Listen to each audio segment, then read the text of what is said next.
नमस्कार, मैं हूं राज और आप देख रहे हैं प्योर पॉलिटिक्स। तो अभिजीत दीपके के खिलाफ सीजेपी में कॉकरोच जनता पार्टी में भारी विद्रोह हो गया है। जी, ये अभिजीत दीपके जो लोकतंत्र की बात कर रहा था और ये कहता था कि हम लोकतंत्र के लिए लड़ रहे हैं, छात्रों के लिए तो लड़ ही रहा था।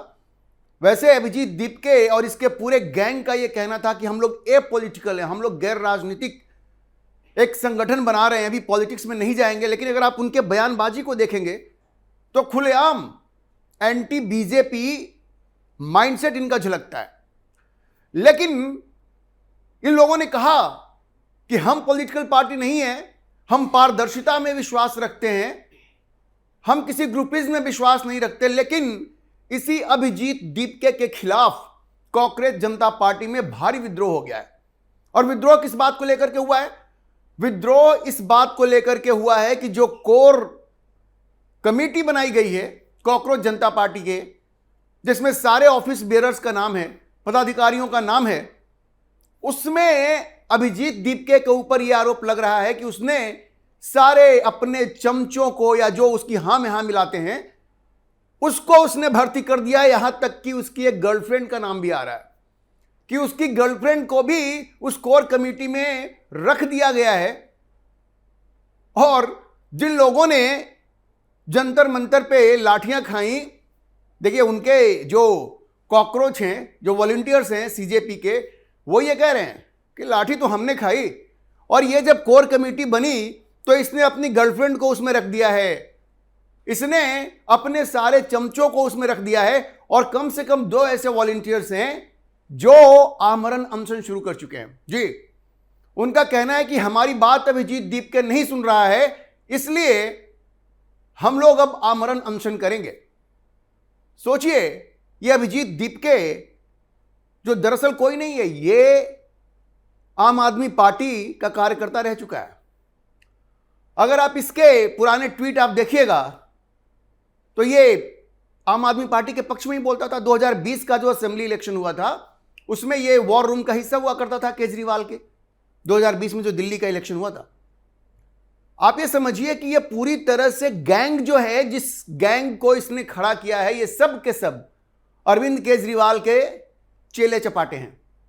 अभी मैं आपको विस्तार से बताऊंगा कि स्कोर कमेटी में किस तरह से सारे वो लोग भरे हुए हैं जो अरविंद केजरीवाल के चेले हैं और जिनका संबंध कहीं ना कहीं विदेशी ताकतों से है।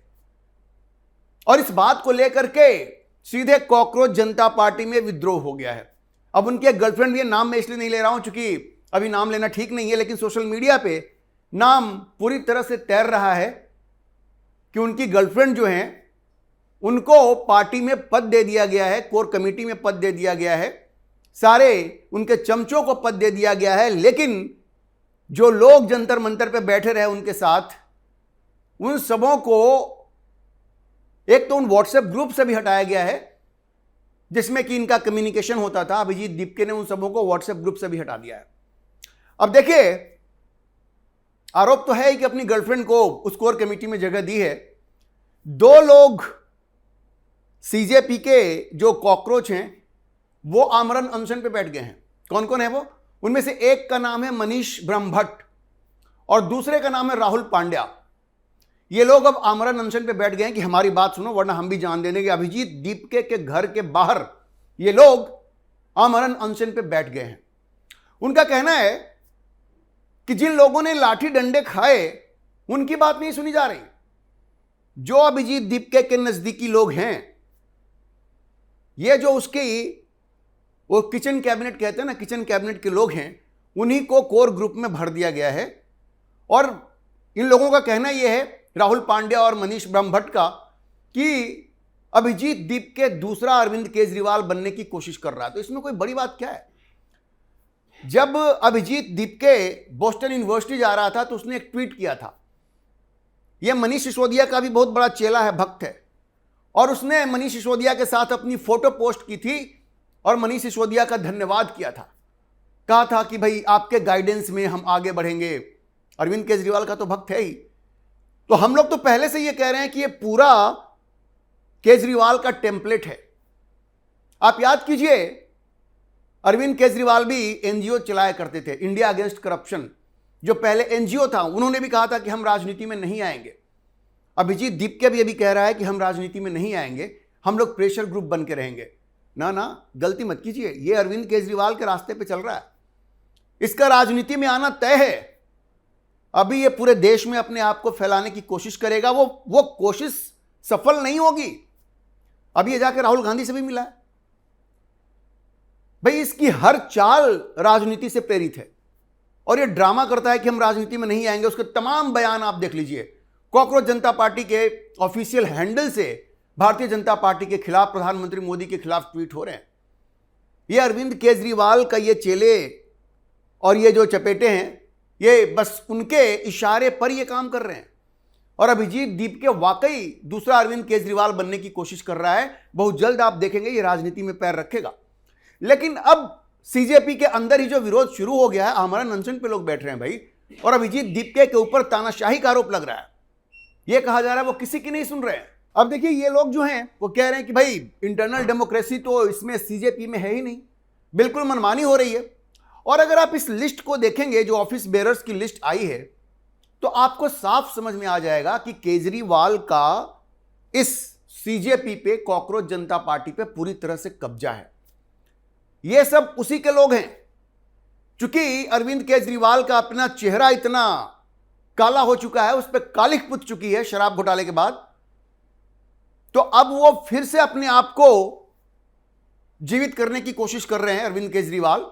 उनको पता है कि उनके चेहरे पे अब भीड़ नहीं जुटेगी, तो ये अभिजीत दीपके और इसके सारे इन लोगों के सहारे ये फिर से अपनी पैठ बनाने की कोशिश कर रहे हैं। अब जरा देखिए इसमें जो खास खास लोग कौन है। अभिजीत दीपके कन्वीनर है। अभिजीत दीपके अरविंद केजरीवाल और मनीष सिसोदिया का भक्त है, आम आदमी पार्टी में रह चुका है। ये किस मुंह से कहता? अच्छा दूसरे, ये 30 साल का हो चुका है अभिजीत दीपके, ये जंजी है भाई। 30 साल में तो आप भारत में बहुत सारी परीक्षाओं में शामिल भी नहीं हो सकते, अभ्यर्थी भी नहीं बन सकते। ये नीट की परीक्षा के योग्य है क्या? इसकी उम्र है अब नीट की परीक्षा के लिए? नहीं है ना। ये बेरोजगार आदमी था, इसके पास रोजगार नहीं था, अब इसको नया रोजगार मिल गया है। अब इसकी माताजी भी कहती हैं कि रिश्ते आने शुरू हो गए हैं अभिजीत दीपके के लिए। भाई आपका बेटा पहले बेरोजगार था तो रिश्ते कहां से आएंगे? अब जाकर के आंदोलनकारी बन गया है तो रिश्ते आ रहे हैं। अब देखिए अभिजीत दीपके, जिसके बारे में मैंने आपको बताया कि बोस्टन यूनिवर्सिटी जाने से पहले इसने मनीष सिसोदिया के साथ अपनी फोटो पोस्ट की थी और कहा था कि आपके गाइडेंस में हम काम करेंगे और बोस्टन यूनिवर्सिटी हम जा रहे हैं। उसके बाद सौरभ दास और आशुतोष रंका ये को कन्वीनर हैं। आशुतोष रंका तो आम आदमी पार्टी का नेशनल स्पोक्स पर्सन रह चुका है। 2025 का जो दिल्ली विधानसभा चुनाव हुआ था उसमें भी वो नेशनल स्पोक्स पर्सन था। ये भी आम आदमी पार्टी का कार्यकर्ता रहा है आशुतोष रंका। और खबर यह है कि उसकी एक बहन है जिसने की डॉक्यूमेंट्री बनाई अरविंद केजरीवाल पे। आप समझ लीजिए किस तरह का नेक्सस है, खानदानी आम आदमी पार्टी से जुड़े हुए लोग हैं। अब सौरभ दास पे आइए। सौरभ दास इन सबों में सबसे खतरनाक व्यक्ति है क्योंकि इसकी फंडिंग विदेशों से हो रही है। ठाकुर फाउंडेशन, पुलित्जर सेंटर, यह सब इनको फंड कर रहा है। यह ठाकुर फाउंडेशन, ये जो दिनेश ठाकुर हैं जो इस फाउंडेशन को चलाते हैं, उनकी कहानी भी बड़ी अजीबोगरीब है। फाइजर की उन्होंने कैसे मदद की रैनबैक्सी के खिलाफ, विसिल ब्लोवर बन गए। आप समझ लीजिए, फाइजर एक लिपिटर नाम की दवा लेकर के आई थी, उसके बाद रैनबैक्सी जो इंडियन कंपनी थी वो उसका एक जेनरिक दवा लेकर के आई, तो फाइजर ने रैनबैक्सी के ऊपर केस करवाया। और वो कैसे? ये दिनेश ठाकुर ज्वाइन करते हैं रैनबैक्सी कंपनी और डेटा मैनिपुलेशन का आरोप लगाते हैं, विसिल ब्लोअर बन जाते हैं। ये जो रैनबैक्सी कंपनी है उसकी दवाओं पे प्रतिबंध लग जाता है अमेरिका में। फाइजर का फायदा होता है, 48 मिलियन उनको विसिल ब्लोअर के तौर पे मिलता है। ठाकुर फाउंडेशन वो खोल देते हैं और ये सारे भारत विरोधी ताकतों को ये ठाकुर फाउंडेशन फंड करता है। सौरभ दास को भी $3,500 एक बार दिया कि पब्लिक हेल्थ में काम करेगा ये। और इसने क्या किया? 2 आर्टिकल लिखे।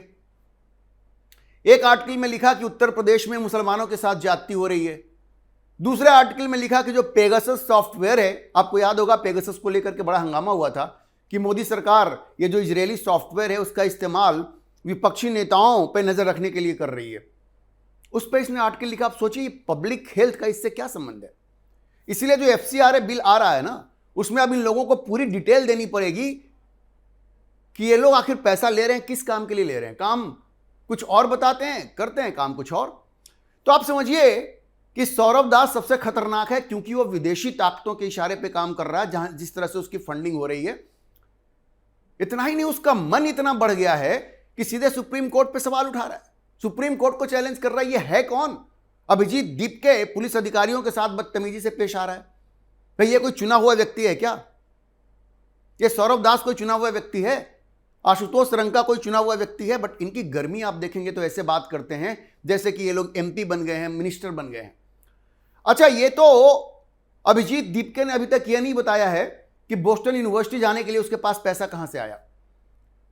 करोड़ों रुपए का जो खर्चा है वो एक जूनियर इंजीनियर का बेटा है, 60-65 हजार सैलरी है उनकी, करोड़ों रुपए की फंडिंग कहां से हो रही है? तो अभिजीत दीपके ने कहा कि मुझे स्कॉलरशिप मिला है। भाई वो कागज दिखाओ ना, स्कॉलरशिप किसने दिलवाया? आप देखिएगा जब ये कागज दिखाएगा तो पता चलेगा कि किसी ने किसी विदेशी एजेंसी ने इसकी मदद की है, किसी ने किसी विदेशी एजेंसी ने इनकी मदद की है। इनके गुरु अरविंद केजरीवाल जब अपना काम कर रहे थे, इंडिया अगेंस्ट करप्शन बनाया था, तो कहां से फंडिंग आ रही थी? परिवर्तन जो NGO बनाया था, कहां से फंडिंग आ रही थी? ये सब विदेशी फंडर थे इनके। कोई फोर्ड फाउंडेशन है तो कहीं और से पैसा आ रहा है। ये तमाम ऐसे लोग जो विदेशी एजेंसियों से पैसा लेकर के अपना काम कर रहे हैं, ये सब अब कॉकरोच जनता पार्टी में अपना सिक्का जमाने की कोशिश कर रहे हैं। और बाकी इनके जो पुराने वॉलंटियर्स हैं, पुराने मतलब जो जंतर मंतर पे जो खड़े थे, उन सबों को नजरअंदाज करके ये लोग अपना सिक्का जमा रहे हैं। अभिजीत दीपके के ऊपर तो आरोप है कि अपनी गर्लफ्रेंड को उसने उसमें जगह दे दी है।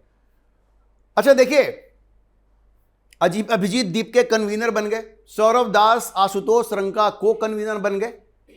एक व्यक्ति है, उनका नाम है अजिंक्य शिंदे, इनको बनाया गया है national organisation in charge, national organisation in charge. अब इसकी कहानी बड़ा अजीबोगरीब है। इसके बारे में यह कहा जाता है कि अभी हाल फिलहाल तक ये महाराष्ट्र में आम आदमी पार्टी के यूथ विंग का कन्वीनर था, आम आदमी पार्टी के यूथ विंग का कन्वीनर। अब जब ये खबर आई तो इसने इंस्टाग्राम पे इसकी जो आईडी थी जिस पे कि लिखा था कि ये यूथ विंग का कन्वीनर है, वो गायब हो गया, वो अब दिख नहीं रहा है। मान लीजिए कुछ समय पहले तक रहा हो। चलिए, ये सब लोग आम आदमी पार्टी से जुड़े हुए हैं। ये CJP कुछ नहीं है, इसको आप मान लीजिए कि यूथ विंग है आम आदमी पार्टी का। और ये लोग, अभिजीत दीपके कहता है, देखिए कितना बदतमीज आदमी है, बेशर्म बदतमीज आदमी है। अन्ना हजारे के बारे में उसने कहा कि अब 60-70 साल के लोगों से हमें ज्ञान नहीं लेना है। अरे बेहुदा आदमी, क्या अपने घर में अपने माता पिता से भी ऐसे ही बात करते हो?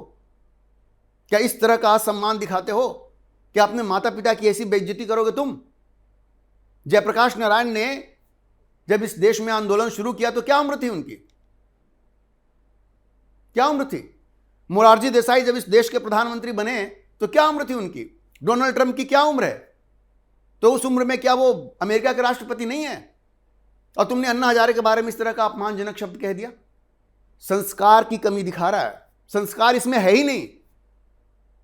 जिस तरह से अरविंद केजरीवाल अपने विरोधियों की बेइज्जती करते थे, शीला दीक्षित पे क्या क्या आरोप नहीं लगाया, कितने AC लगे हुए हैं, भ्रष्ट महिला है, और बाद में उसी कांग्रेस के समर्थन से सरकार बना ली। तो उसी तरह की बेशर्मी ये अभिजीत दीपके भी दिखा रहा है। अन्ना हजारे के बारे में उसने जो बात कही बहुत ही शर्मनाक थी। लेकिन अब इनकी पार्टी के अंदर ही विरोध शुरू हो गया। जैसा मैंने आपको कहा, लोग आमरण अनशन पे बैठ चुके हैं कि भाई तुम जवाब दो कि अपनी गर्लफ्रेंड को तुमने कोर कमेटी में जगह दे दी, अपने चमचों को तुमने जगह दे दी, भाई हमारा क्या होगा? मतलब जो तुम्हारे करीबी हैं वही लोग होंगे। तो देखिए, ये जो अरविंद केजरीवाल के इशारों पे नाचने वाले लोग हैं, इनके खिलाफ अपने घर में ही विद्रोह शुरू हो गया है, इनका गुब्बारा फट गया है। और अब जिस तरह की जानकारी आ रही है वो साफ बता रहा है कि ये विदेशी मालिकों के इशारे पे ये नाच रहे हैं, चाहे सौरभ दास हो या अभिजीत दीपके हो। सब के सब धुर वामपंथी। ये नेहा बोरा है। नेहा बोरा जब गई झारखंड तो वहां के छात्रों ने इनकी ऐसी बेइज्जती की, धक्के मार के स्टेज से भगा दिया, धक्के मार के भगा दिया कि यहां पे आकर के आजादी के नारे नहीं लगाने हैं, देश के टुकड़े टुकड़े होंगे ऐसे नारे नहीं लगाने हैं। इन सबों को धक्के मार के वहां से भगाया गया। झारखंड के छात्रों का नमन है कि उन्होंने ऐसे गद्दारों को वहां से भगाया। ये जंतर मंतर पे ये प्रधानमंत्री मोदी को भी सोचना पड़ेगा कि उन्होंने किन लोगों को हीरो बना दिया है। क्या अभिजीत दीपके, सौरभ दास, आशुतोष रंका जैसे लोगों को हीरो बनाने की जरूरत थी? अरे आपको धर्मेंद्र प्रधान का इस्तीफा लेना ही था तो उस वक्त ले लेते जब यूजीसी का विवाद चल रहा था। आपके कोर सपोर्टर्स कह रहे थे कि धर्मेंद्र प्रधान का इस्तीफा करवाओ, आपने नहीं करवाया। और इन गद्दारों, टुकड़े टुकड़े गैंग के लोगों के दबाव में आपने धर्मेंद्र प्रधान का इस्तीफा करवा दिया। प्रधानमंत्री मोदी को भी सोचना पड़ेगा कि किन लोगों को उन्होंने हीरो बना दिया है। और अब आप इनकी ठसक देखिए, ये अपने आगे किसी को कुछ समझते नहीं है। खैर, सीजेपी के अंदर इनकी तानाशाही के खिलाफ, अरविंद केजरीवाल के इन पालतू लोगों के खिलाफ विद्रोह शुरू हो चुका है। लोग इनसे जवाब मांग रहे हैं और अभिजीत दीप के मुंह छिपा के भाग रहा है, उसके पास कोई जवाब नहीं है। आप देखिएगा आने वाले समय में ये और भी नंगे होंगे और इनके अपने ही लोग इनको खदेड़ेंगे, इनको चेज करेंगे और इनके लिए छुपने की जगह नहीं होगी। अभी के लिए इतना ही। हम इस खबर पर नजर बनाए रखेंगे और आपको अपडेट करते रहेंगे। इस विषय पर आप क्या सोचते हैं, अपनी राय कमेंट बॉक्स में जरूर लिखें। और अगर आपको ये वीडियो पसंद आया हो तो आप इसे लाइक करें, शेयर करें और हमारे चैनल को सब्सक्राइब जरूर करें।